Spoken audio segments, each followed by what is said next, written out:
네, 여러분 반갑습니다. 오늘 주제는요, 한국 지역 난방공사 자기소개서 한번 같이 써보겠습니다. 자, 늘 하던 대로 항목 분석, 예상평가지표 작성 전략은 영상에서 그리고 하단 고정 댓글 링크 따라가시면 템플릿하고 예시 있으니까 보면서 적으십시오. 자, 항목 1번부터 바로 갈게요. 지원 동기죠, 지원 동기. 인턴 채용에 관심을 갖게 된 이유를 설명해달라. 그러니까 지원한 이유를 설명해달라는 겁니다. 이 지원 동기를 통해서 조직적 합도를 평가하는 건데 목표 의식과 기관 및 직무에 대한 이해도를 평가하는 항목인데 들어가야 될 내용은 얼마 없어요. 딱 요 두 가지 내용만 들어가면 됩니다. 나는 최종 목표가 지역 난방공사와 관련이 있다. 그러니까 뭐 에너지 분야의 어떤 직무로 일하는 게 목표다. 이런 내용이 들어가야 되고요. 그 다음에 나의 최종 목표에 있어서 이번 인턴이 분명히 도움이 될 것이라고 생각해서 얻어가고자 하는 게 확실하기 때문에 지원했다. 이 내용이 들어가면 끝입니다. 그래서 요걸 한번 보셔야 돼요. 직무를 딱 보시고 요런 일들을 하죠. 사무 같은 경우 요런 일들을 하고 기술 같은 경우 뭐 또 다른 일들을 하겠죠. 그래서 나의 최종 목표가 예를 들어서 뭐 환경 관련이다. 환경 관련해서 뭐 행정 업무를 하는 거다. ESG 관련 행정 전문가로 성장하는 게 목표다. 그러니까 이게 필요하지 않겠느냐. 요거 꼭 배우고 싶다. 이런 맥락으로 접근을 하는 거죠. 그래서 작성 플롯은 이렇게 됩니다. 저의 최종 목표는 무엇인데 분명히 얻고자 하는 부분이 있습니다. 그래서 지원했어요. 그래서 내 최종 목표는 요건데 최종 목표를 달성하려면 어떤 역량이 필요합니다. 근데 마침 인턴 생활이 그걸 제공해 주더군요. 그래서 지원하게 되었습니다. 그래서 인턴 생활하면은 그 능력이 당연히 크지 않겠어요? 그래서 최종 목표도 달성될 거고 그 최종 목표 달성 후에 지역 난방공사로 다시 돌아와 가지고 기여하겠습니다. 뭐 이런 식으로 적는 거죠. 기적의 논리입니다. 자, 그래서 이렇게 예시를 적을 수 있겠죠. 지역난방공사에 지원한 이유는 내가 에너지 공공기관에 인사총무직 입사다. 요게 최종 목표다. 너무 이제 지역난방공사가 최종 목표다. 이렇게 하면은 속 보이잖아요. 그래서 에너지 공공기관. 그래서 요번 인턴 경험을 통해서 요거 될 거니까 인사총무직으로 일하는 게 목표라서 총무 및 교육 관련 요거 실무 역량 키우고 싶다. 요거는 내가 자격증 딴다라고 해서 배울 수 있는 게 아니지 않느냐. 그래서 현재 그리고 또 나 인턴도 자신 있다. 이거 내가 얻을 것만 있는 게 아니라 너희한테 줄 것도 있다. 그러니까 내가 지금 현재 보유하고 있는 역량이 있는데 그거 가지고 일반 관리 총무 업무 같은 경우에는 내가 자신 있다. 이렇게 적는 거죠. 그래서 내 최종 목표는 다시 한 번 더 인사총무직인데 지금 현재 이런 능력을 갖추고 있다. 사실 뭐 상세하게 적을 필요는 없어요. 왜냐하면은 항목 그 뒷항목에서 또 적을 때가 있으니까요. 그래서 이렇게 했고 그렇게 하다 보니까 조금 부족한 부분이 있더라. 내 목표를 달성하는 데 있어서. 그래서 내가 지금 마침 교육하고 총무 실무 능력이 필요한 상황이다. 그런데 너희가 그걸 제공해 주고 있지 않느냐 이렇게 적는 거죠.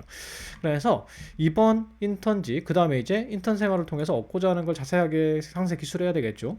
인턴직 업무 중에 특히 관심 있는 것은 어떤 업무다. 그래서 자격증 취득이나 교육을 얻을 수 없는 부분 요런 부분의 실무 업무를 경험하고자 한다. 이렇게 적으시면 되는 거예요.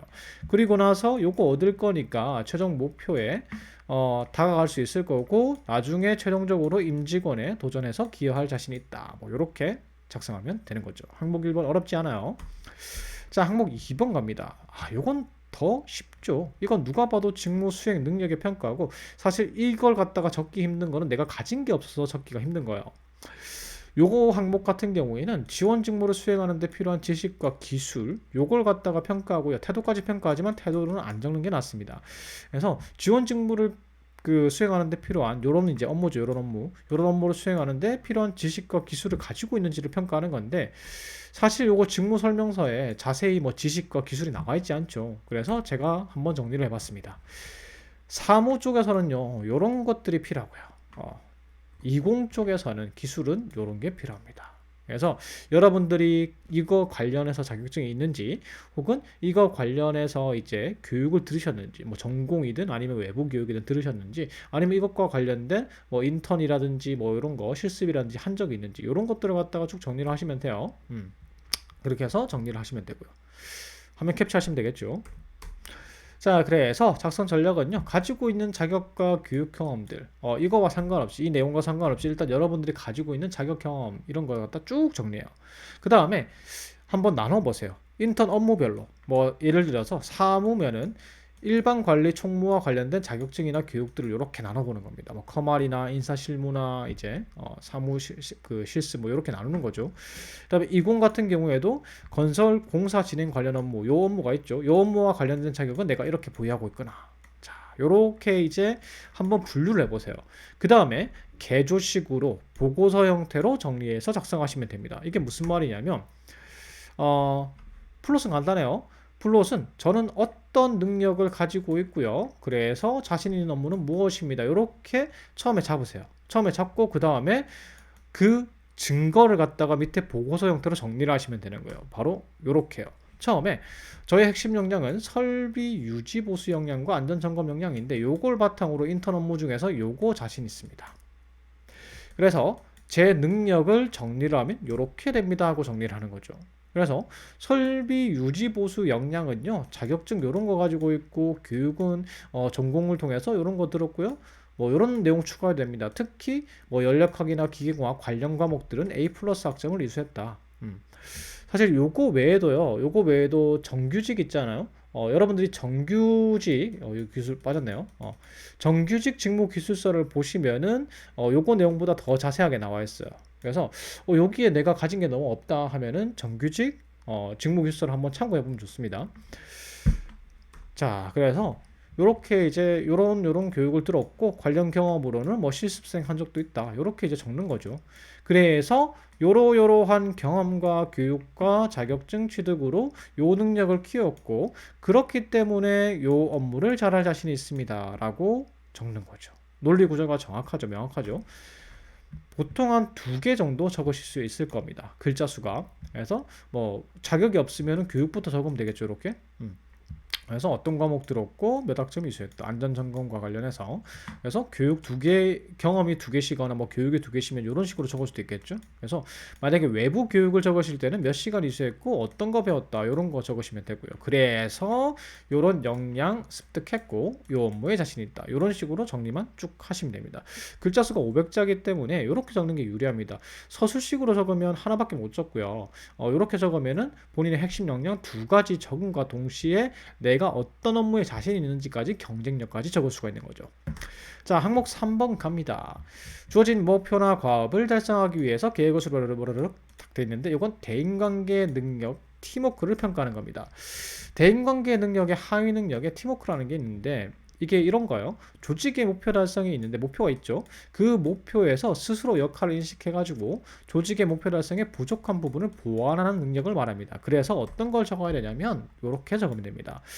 이런 내용이 들어가야 돼요. 팀의 목표가 무엇이었는데 팀 목표 달성에 있어서 뭐가 조금 부족했다. 그래서 내가 그걸 갖다가 보완해야 되겠다고 생각해서 계획을 수립하고 그 부분을 보완했다. 노력했다. 그래서 목표 달성에 기여했다. 이런 내용이 들어가면 됩니다. 그래서 플롯이 이렇게 되는 거죠. 처음에 두 가지식으로 팀의 목표가 있었는데 그 부족한 부분을 보완하여 목표 달성에 기여하였습니다. 그러니까 나는 정답을 알고 있습니다. 너희가 뭘 원하는지 알고 있습니다. 라고 선전포고를 한 다음에 그 다음에 넘어가는 거죠. 조직의 목표가 당시에 뭐였는데 뭐가 부족했습니다. 그래서 내가 그걸 해야 되겠다고 생각을 했고 계획을 수립했어요. 그래서 그걸 보완하기 위해서 계획을 시행하기 위해서 노력을 했죠. 그러다 보니까 행동에 대한 결과로 목표 달성이 되더군요. 입사 후에도 그렇게 행동하겠습니다. 이렇게 되는 겁니다. 이런 예시가 되겠죠. 어떤 상황에서 목표 달성에 부족한 부분을 발견, 계획을 세워서 목표 달성에 기여했다. 이렇게 이제 두 가지식으로 적고요. 그 다음에 어떤 이제 상황 설명해야 되잖아요. 그래서 일자리 박람회에서 이제 어떤 업무를 담당했다. 홍보책자 제조 및 보조 업무를 담당했는데 부족했다. 뭔가 이제 그 당시에 이제 여기서 목표가 기재가 안 됐는데 목표를 요 정도로 할 수 있겠죠. 뭐 홍보 활성화 혹은 이제 그 관람객 몇 명 이렇게 목표 제시가 빠졌어요. 관람객 몇 명을 채우는 게 목표였습니다. 자, 그런데 상황이 발생한 거죠. 홍보책자 제작이 지연돼서 행사 2일차에 홍보책자가 완성될 거라고 통보를 받았습니다. 보통 이런 통보를 받으면은 그냥 가만히 있겠죠. 자, 근데 이게 이렇게 되면은 행사 홍보가 제대로 이루어지지 않을 거다. 그러니까 목표 달성이 안 될 거라는 생각에 고민을 했다라는 거죠. 이런 내용이 들어가야 돼요. 그래서 어떻게 하면 이걸 갖다가 내 업무에서 홍보 그 활성화라는 목표를 할 수 있을지 생각을 한번 해보니까 요런 대안이 나오더라. 운송기간이 택배로 오는데 택배가 2, 3일 걸리더라. 그래서 택배 방식이 아니라 직접 가서 받아오는 픽업하는 방식을 갖다가 내가 제안을 드렸고 그렇게 해서 수령했다. 그래서 이 일을 앞당겨서 홍보 책자를 수령했고 이 경험을 바탕으로 요게 팀워크의 정의라고 했죠. 요걸 느꼈다. 그러니까 입사 후에도 그렇게 하겠다. 이렇게 되는 거죠. 풀로 간단해요. 어떻게? 조직의 목표가 있는데 그걸 달성하는데 뭔가 문제가 생기거나 부족한 부분이 생겼다. 그래서 그 부족한 부분을 내가 보완하기 위해서 역할인식에서 열심히 노력했다. 그래서 그 부분을 보완해서 목표 달성에 기여했다. 그래서 입사 후에도 그렇게 하겠다. 이렇게 되는 거죠. 자, 이제 항목 4번 갑니다. 일이 예상대로 진행되지 않으나 자신의 맡은 역할을 끝까지 성실하게 수행을 해서 요거 성실 속으면 안 됩니다. 요거 책임감이에요. 일이 예상대로 진행되지 않았다. 이건 뭐냐면 어떤 일을 하다가 문제가 생긴 경우 그 일을 하기 어려운 이제 케이스죠. 요게 직업윤리의 책임감, 책임의식이죠. 정확하게 얘기하면 책임의식과 정확하게 일치합니다. 책임의식, NCS에서 말하는 책임의식은요, 자신에게 맡겨진 역할을 무슨 일이 있어도 수행하고자 하는 의지입니다. 그래서 요걸 적으면 되는데 요런 내용이 들어가면 돼요. 어떤 역할을 부여받았는데 그걸 수행하기 힘든 상황에 도래했습니다. 하지만 어떻게든 해낼 수 있는 방법을 찾아서 노력했고 그 결과 완벽하게 해냈다. 요런 내용이 들어가면 되는 거예요. 자, 그래서 이런 풀로 가지면 되겠죠. 가지고 가면 돼요. 어떤 상황에서 책임 완수를 다하기 위해서 노력했습니다. 그 당시 어떤 역할을 부여받았는데 그 역할을 하기에 뭔가 계획이 틀리고 어려웠어요. 하지만 그것을 하기 위해서 엄청나게 노력을 했죠. 그래서 역할 수행을 완료를 했고요. 입사 후에도 그렇게 하겠습니다. 이렇게 마무리 하시는 겁니다. 자, 이런 사례예요. 처음에 두 가지씩이죠. 상황과 노력해서 포기하지 않고 노력해서 업무를 완수했다. 어려운 상황에서도 그런 내용이 두 가지로 들어가야 돼요. 그래서 제가 이제 적은 게 물류센터 파트타임, 뭐 쿠팡 같은 데겠죠. 그런데 근무를 하는데 턱없이 시간이 부족한 업무를 배정받았다. 어려운 상황이죠. 그럼에도 불구하고 포기하지 않고 업무 수행을 끝까지 했다. 자, 이런 내용입니다. 이게 두 가지로 어떻게 보면 이제 전체 내용을 요약하는 거죠. 요약해서 한 문장으로 놓고 그 다음에 상세 기술 들어갑니다. 당시 어떤 상황이었고 어떤 역할을 부여받았다 이런 게 들어가야 되겠죠. 그래서 악성 재고 제품을 정리하는 창고에서 그런 업무를 담당했는데 야, 업무 시작 1시간 만에 힘들었나 봐요. 2명이 런합니다. 그래서 3명이 5명에서 2명 나갔죠. 거의 절반 나갔어요. 3명이 업무를 담당해야 하는 상황이 발생했습니다. 이런 일 알바가 많죠. 그런데 나머지 한 명도 런할까 말까 지금 문턱에 지금 발을 걸치고 있는 거죠. 그런 상황입니다. 자, 어려운 일이 발생했죠. 하지만 나는 포기하지 않아야지 이 사례가 완성이 돼요. 그래서 저는 우선 포기하려는 동료를 갖다가 한 명을 다독였다. 해보자. 이렇게 한 거죠. 그래서 맡은 일이니 끝까지 해보자고 독려해서 다음이 아니죠. 마음이죠. 마음을 돌리는데 성공했다. 그리고 어떻게 하면 이 세 명이 업무를 할 수 있을지 힘들겠지만 고민을 했고 돈 많이 주겠죠. 돈 더 주겠죠. 그래서 카트만 있으면 어떻게 해볼 만하겠다는 결론을 했다. 이게 실살인데 물류센터에서 그 파트타임 근무하는데 카트도 안 줬대요. 그냥 이제 노동력으로 옮기는 거죠. 그래서 어떻게 했냐면 이분이 건물 관리실로 찾아가지고 카트 2대를 빌렸대요. 현장에서 안 준 거죠. 안 줘가지고 그래서 카트를 활용해서 시작했고 꼭 이 사례는요. 이 항목 4번에 쓰는 사례는 정말 어려운 상황이 계속돼야 돼요. 그래서 체력도 다하고 근무 시간도 지났지만 또 런하려는 친구들도 있었지만 제가 한 발자국 더 움직여가지고 2시간이 훌쩍 지나가지고 작업을 마무리했다. 요렇게 이제 적는 거죠. 그래서 저는 이처럼 5명 중에서 2명이 런하고 1명이 런 이제 하려고 각재는 상황에서도 저는 열심히 합니다. 요런 걸 갖다가 그래서 입사 후에도 그렇게 하겠습니다. 요렇게 마무리를 하는 거죠. 자, 마지막 항목 5번입니다. 보다 높은 수준의 결과물 요거 나오면 무조건 성실입니다. 자, 근데 애매한 게 이전과 다른 방식의 시도 이거 문제 해결 창의성이거든요. 그래서 솔직히 말하면 이게 2개 중에서 어떤 걸 평가하는지 잘 모르겠어요. 근데 우리는 2개 중에서 하나로 적는 게 아니라 2개를 다 비비면 되겠죠. 그래서 원래 성실은요, 더 나은 결과물을 창출하기 위해서 노력하는 자세고, NCS에서 문제 해결의 창의적 사고는요, 기존 방식의 의문을 가지고 새로운 효율적인 방법을 찾는 자세, 뭐 이런 자세를 창의적 사고라고 그래요. 그래서 요거 두 개를 버무려 가지고 우리는 항목 5번을 적으면 되는데, 요렇게 내용이 들어가면 됩니다. 기존의 어떤 방식이 비효율적이라 생각했고, 그 기존의 방식을 바꿀 수 있는 방법을 생각하고 실천에 옮겼다. 그래서 효율이 향상되었고, 입사 후에도 그렇게 하겠다. 저는 항상 더 나은 방법을 강구하는 사람입니다. 이렇게 마무리하면 되는 거죠. 그래서 작성 플롯은 이렇게 됩니다. 저는 기존 방식의 의문을 가지고 새로운 방식의 시도로 결과를 창출한 경험이 있습니다. 기존에 어떠한 비효율적인 방식이 있었어요. 그래서 새로운 방식을 고안해서 적용을 한 다음에 실행을 했더니 기가 막히게 효율이 향상됐죠.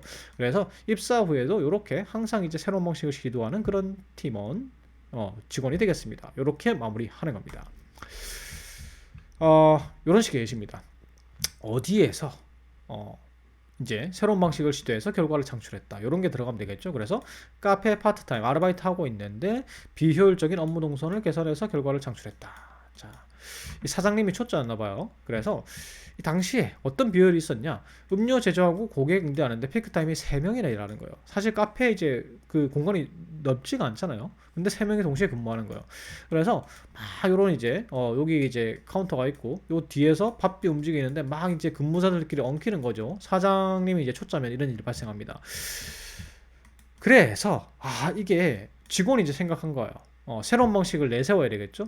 일단 요 2번 이제 플롯에서는 최대한 그 이제 그 방식이 기존의 방식이 왜 비효율적이었는지, 그리고 다른 사람은 그걸 개선할 생각을 못했다, 뭐 이런 내용이 들어가면 좋아요. 그렇게 기술한 다음에 이제 새로운 방식을 제시를 해야 되겠죠. 그래서 뭐 고민을 많이 해봤다. 고민을 많이 해봤다. 이런 내용이 들어가면 돼요. 그래서 직기류나 재료 배치 이런 걸 갖다가 좀 개선하면 향상이 될 텐데 왜 안 하지? 이런 이제 생각을 하는 거죠. 그래서 직기류를 어떻게 배치하면 효율적인지 생각해봤고, 음료 제조 프로세스대로 커피 갈고 내리고 얼음 타고 섞고 뭐 이런 게 있으면 차례대로 여기서 여기까지 누구, 여기서 여기까지 누구 이렇게 한다는 거죠. 그래서 이 컨베이어 벨트식이죠. 음료 배치를 하고 직원들끼리 업무 분담을 하면 더 효율적이 될 것이라고 확신하였습니다. 그래서 생각한 방법을 그냥 하면 안 됩니다. 사장님께 허락받아야죠. 그래서 그렇게 해보자는 허락을 받았습니다. 그러니까 어떤 좀 새로운 방안을 고안해서 제시했다. 뭐 이 정도 내용이 들어가면 되는 거예요. 그래서 이게 처음에 당연히 손에 익지 않았겠죠. 하지만 내가 생각했던 대로 효율적으로 이제 향상이 됐다. 이런 내용이 들어가면 되는 거고요. 마지막에. 그래서 입사 후에도 이렇게 행동하겠습니다. 이런 내용으로 마무리를 하시면 됩니다. 자, 여기까지 항목 5번까지 다 공략해 봤고요. 제 영상이 도움이 되신다면 구독과 좋아요 부탁드리겠습니다. 감사합니다.